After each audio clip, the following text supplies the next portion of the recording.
Picture a country where you can stand in the middle of it and see the ocean on both sides. Not a beach, not a coastline. Both sides, simultaneously, with nothing but a strip of sand and coral between them. The Marshall Islands is 99% water. The land, all 181 square kilometers of it, sits an average of 2 meters above the sea. There are no mountains, no rivers, no lakes. The islands are so flat, so thin, that a single storm surge can cross them in minutes. And yet, people have lived here for over 2,000 years. Not just survived, thrived, built a civilization, a language, a science, and a worldview on these slivers of coral. The question that will follow you through everything that comes next is a simple one. How?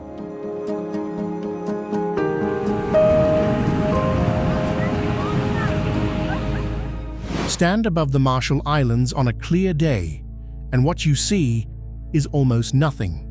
2 chains of low, narrow atolls stretch across 1.9 million square kilometers of the Central Pacific, the Ralik chain to the west, the Radioactive chain to the east. Their names translate to sunset and sunrise.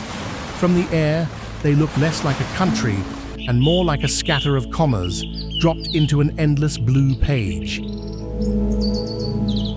These islands did not form the way most land does. Beneath each atoll is a dead volcano, a mountain that rose from the ocean floor millions of years ago and then slowly sank back down. What remained was the rim of coral that had grown around it, a ring of reef enclosing a calm, shallow lagoon. 29 of these rings, plus 5 single islands, make up the entire territory of a sovereign nation. The geology created something almost paradoxical. The lagoon side of each atoll is flat and still, the ocean side open and relentless. Drive across the main island of Majuro, and you can do it in under 10 minutes side to side, ocean to lagoon. The widest point is less than a kilometer across. There is no surface water here at all. No rivers, no streams, no springs. Every drop of fresh water that sustains life either falls from the sky or sits in a thin underground layer called a freshwater lens, a fragile bubble of drinkable water floating on top of the salt water that saturates the coral beneath. When rain is scarce, that lens shrinks. When storms surge over the land, it becomes contaminated. What the islands lack in soil and elevation, they make up for beneath the surface. The reefs surrounding the atolls are among the most biodiverse marine ecosystems on the planet. The surrounding waters hold some of the world's most productive tuna fishing grounds. The sea that seems to threaten everything from above is, below the surface, the reason survival was ever possible at all. The geography, in other words, does not just describe where people live. It dictates every single condition of how they live. And to understand the people who chose this place, you have to start with the ocean they crossed to get here. The first people to reach the Marshall Islands did not drift here by accident. Around 2,000 years ago, a seafaring culture from Micronesia set out deliberately across open ocean in small outrigger canoes, carrying plants, animals, and the knowledge needed to build a life on whatever land they found. They found these atolls. They stayed. Today, roughly 42,000 people call the Marshall Islands home. The national language Kajin Majel, or Marshallese, carries the history of that maritime origin in its very vocabulary.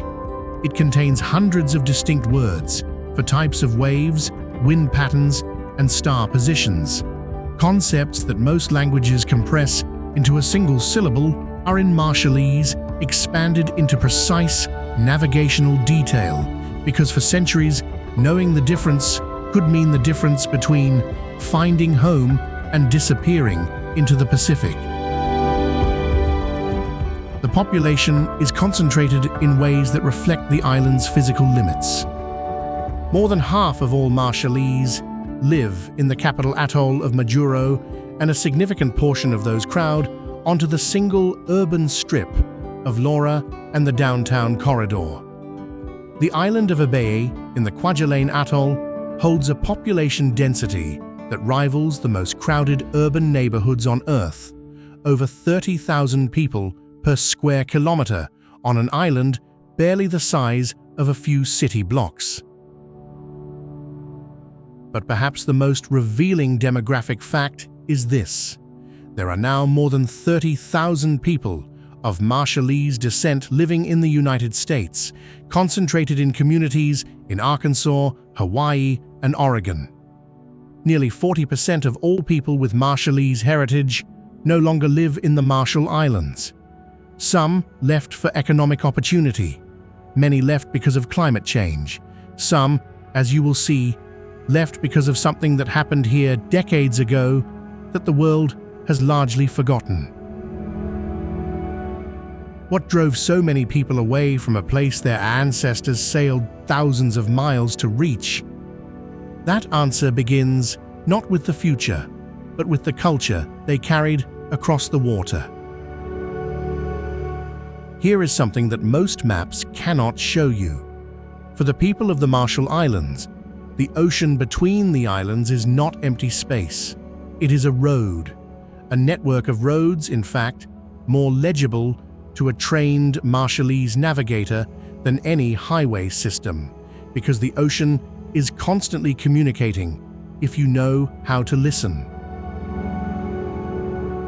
The outrigger canoe, or WA, is the physical embodiment of that relationship. It is not simply a boat, it is a piece of applied hydrodynamic engineering, built to be fast, stable in rough water, and light enough to be carried across a reef. The design evolved over centuries of trial and refinement, and the knowledge of how to build and sail one was passed from generation to generation, not through written manuals, but through direct apprenticeship on the water. Navigation without instruments is where Marshallese culture becomes genuinely astonishing to the outside world. Traditional wayfinding, called wapape, relies not on stars alone, but on reading the swell patterns created when ocean waves interact with islands that may be completely below the horizon. Every island distorts the surrounding ocean in a predictable way, bending and reflecting swells in patterns that an experienced navigator can feel through the hull of a canoe. What does it mean to read the ocean, not just with your eyes, but with your entire body? The knowledge was encoded into objects called stick charts, or rebelib and matang. Made from the midribs of coconut palm fronds, curved sticks, and small shells, these charts mapped not coastlines, but currents and swell patterns, the invisible architecture of the sea.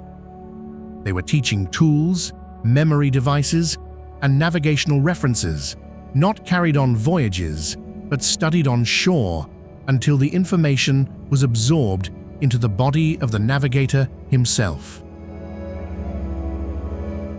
This culture built something remarkable, a civilization that treated the Pacific not as a barrier, but as the medium through which civilization moved, and the way that civilization organized itself on land is equally distinctive. On most of the world's islands, land is valuable because it is fertile or buildable. In the Marshall Islands, land is valuable for a simpler reason. There is almost none of it, and because land is scarce, the rules governing who owns it, who belongs to it, and who may use it form the deepest structure of Marshallese society. Inheritance here flows through the mother's line. property, land rights, and clan membership all pass from mother to child, not from father. This matrilineal system is not an abstract cultural preference. It is a survival mechanism, a way of ensuring that rights to the limited, irreplaceable land are managed through a line that cannot be disputed. Each individual belongs to a BWYJ, an extended family clan that functions as a social safety net, a governance structure, and an economic unit simultaneously. Resources within the BWYJ are shared. Decisions about land are made collectively. No one within the clan goes without if others within it have enough. The broader social hierarchy organizes itself into three roles. The Oroiji are the chiefly class, the political and spiritual leaders of an atoll. The Alap are the land managers, the middle tier responsible for day-to-day administration of resources. The Rijabal are the working people who cultivate, fish, and build. These roles are not rigid castes so much as interlocking responsibilities, each necessary to the functioning of the whole. The most vivid expression of these communal values happens at a ceremony called Kemim, the first birthday celebration. In a place where infant mortality was historically high, surviving one's first year was genuinely cause for communal celebration. Hundreds of people gather, cooking, weaving, singing, and sharing food across clan lines. No one is excluded. No one leaves hungry. The party is not for the child's parents. It is for everyone, because everyone participated in the child's survival. This ethic of collective responsibility, of no one being left behind, runs through every aspect of Marshallese life. It runs through the food they eat and through the changes that colonial history brought to that food. Before outside contact, the Marshallese diet was almost entirely determined by what the atolls could grow and what the ocean could provide. Breadfruit, called ma, was the staple. It grew in the shallow, sandy soil, required little fresh water, and could be eaten raw, roasted, or fermented. Pandanus, a spiky coastal tree with sweet, fibrous fruit, provided both food and raw material for weaving. Taro grew in the few patches of slightly deeper soil. Coconut provided liquid, fat, and protein. Fish provided everything else. What is remarkable is not just what they ate, but how they preserved it. Buiro is a fermented paste made from preserved breadfruit, buried underground in pits and left to mature. It could last for months, even years, providing a caloric reserve against the droughts and storms that periodically stripped the islands bare.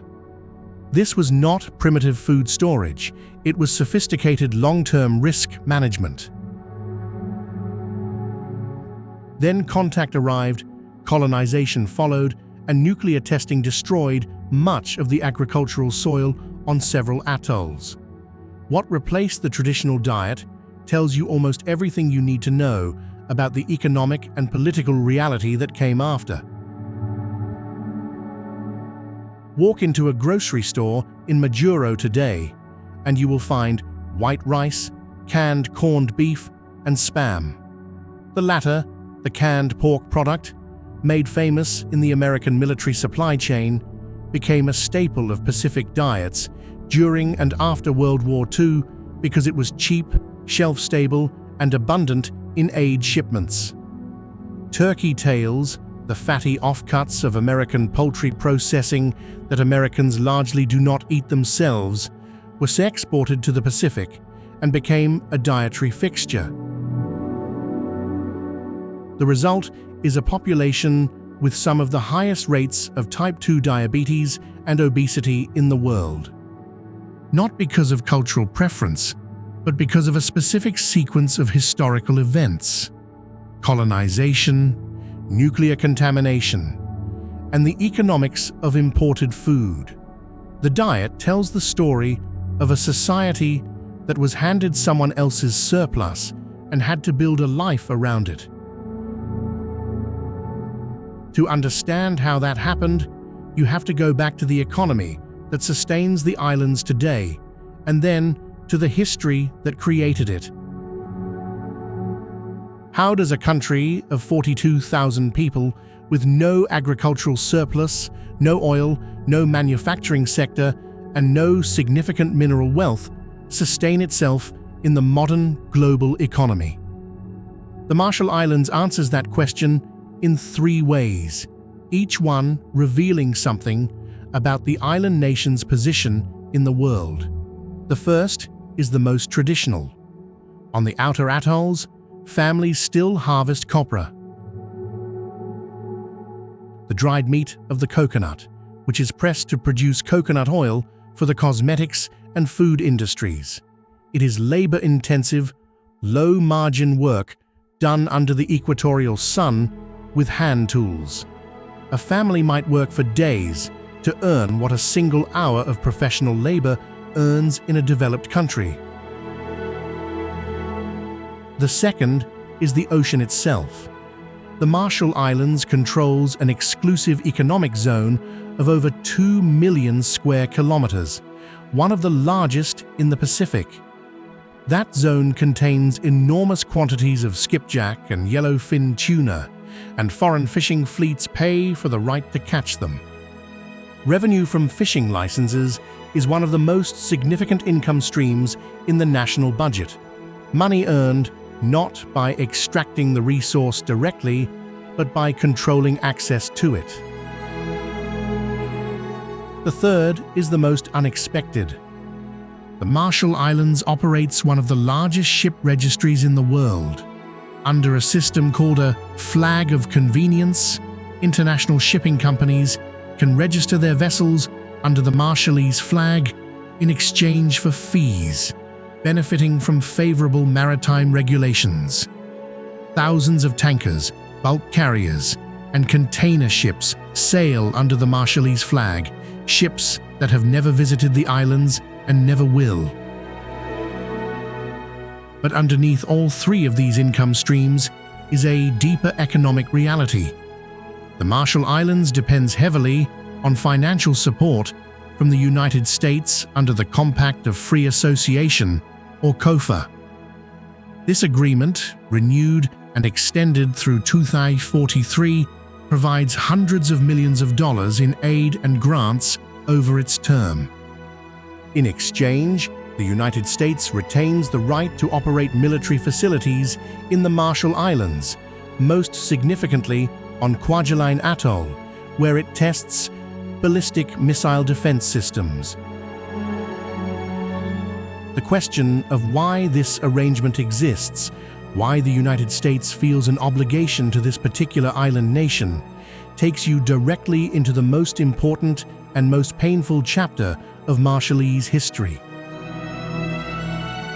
Between 1946 and 1958, the United States detonated 67 nuclear weapons in the Marshall Islands, 67, on atolls, in lagoons, above the reef, and underground. The Marshall Islands became the most heavily nuclear-tested place on Earth, in terms of tests per unit of land area, by an enormous margin. The testing began shortly after World War II, when American military commanders looked at the Central Pacific and decided they needed a remote place to understand what atomic weapons could do. Remote in this context meant away from American cities and American voters.